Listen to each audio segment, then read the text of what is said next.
morning here. I'd like to talk about sage this morning. Here's my sage that I grew in my garden right here. It's been hanging in my woman's cave, and just to show you how I hang it is I bundle it with elastic, then I take a paper clip and I hang it.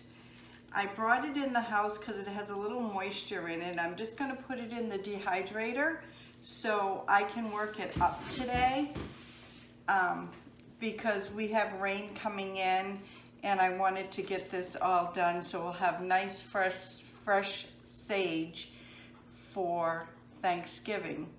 So if anybody would like to buy any too, it will be for sale. Just PM me. All done organic, no pesticides, no nothing in it. So let's discuss a little bit about sage. I have my go-to books. Oh, and I just want to say, once I get done with drying the sage, I'm going to put it in this half-gallon container. I may grind it up. I haven't made that decision yet. But I have my go-to books here, my herb books that I refer to. And let's just read a little bit about sage. It's native to the Mediterranean.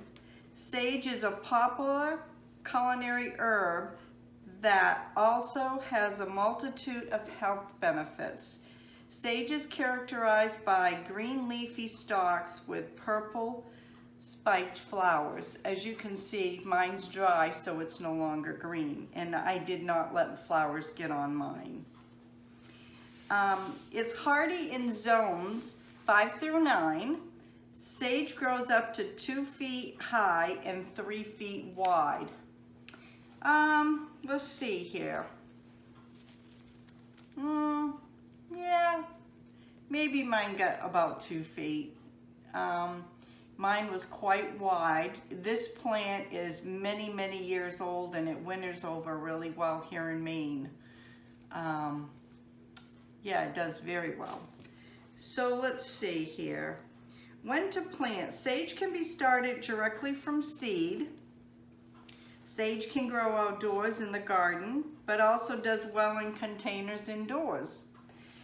I've always just grown mine outside, so I really don't know how it would do inside. Sage can be planted or sown directly into the outdoor garden 1 week prior to the last frost. Plant at least 36 inches apart to allow the full growth.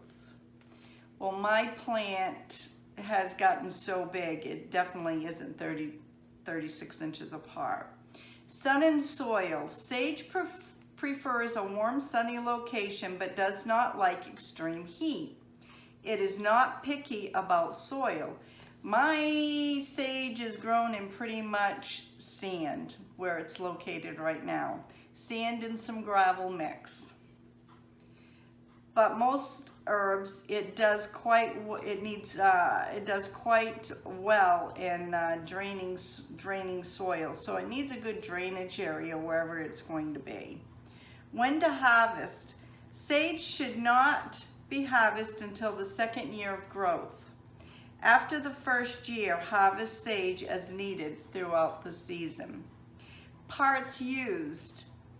The leaves of the sage plant are used fresh and dried for culinary and healing purposes. In addition to being used to flavor meals, sage can also be used as a municipal tea.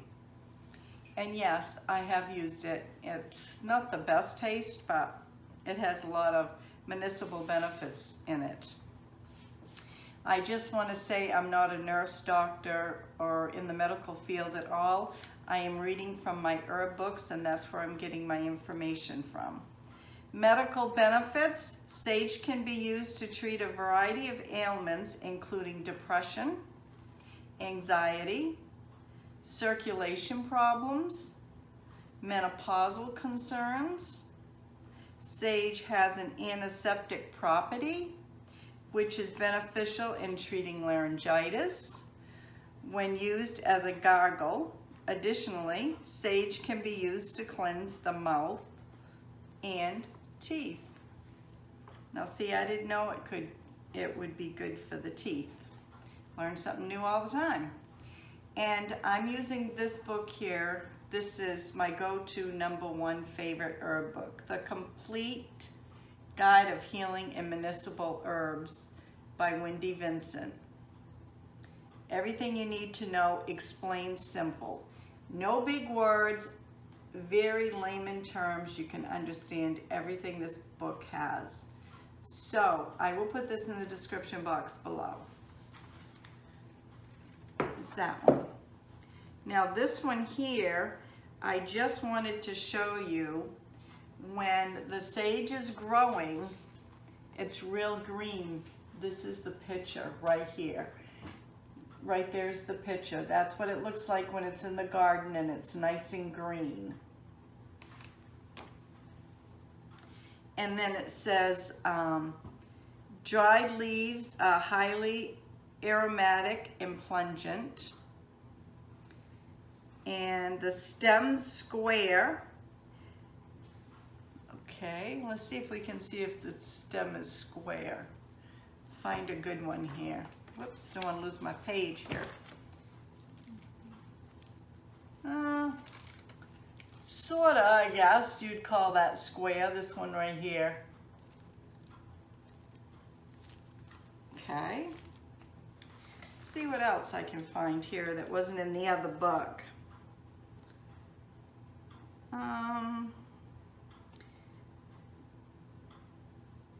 It gets woody the second year, which that is like a woody stem right there and fuzzy. And the seeds are a dark brown, but I never get it to that point. So that's all this book really has to offer. And this here is by LESLEY, BREMNESS, and this is herbs. That one there. And this one here, oops, is a nice book. It's a nice picture book. It's Healing with Herbs by Penelope Odie. I use this a lot for pictures. But in here it says caution, avoid high doses in pregnancy or if epileptic. So that is good to know. Parts used are the leaves, and you can use this for making essential oils. It says used in infusions, tinctures, ointments, fresh leaves, massage rubs, compresses, mouthwash, gargle, and hair rinses. Those are the things you can use sage. So I'll also put this in the description box below. And I guess that's all we got to discuss on sage today. So if you like this video, please give me thumbs up. You never know what's going to be on my videos. You can find me on Pinterest, Instagram, and Facebook. And on Facebook, you can find me on Maniac Grammy's Homestead. I have its own page. And you never know what's going to be on my videos. God bless and have a wonderful day.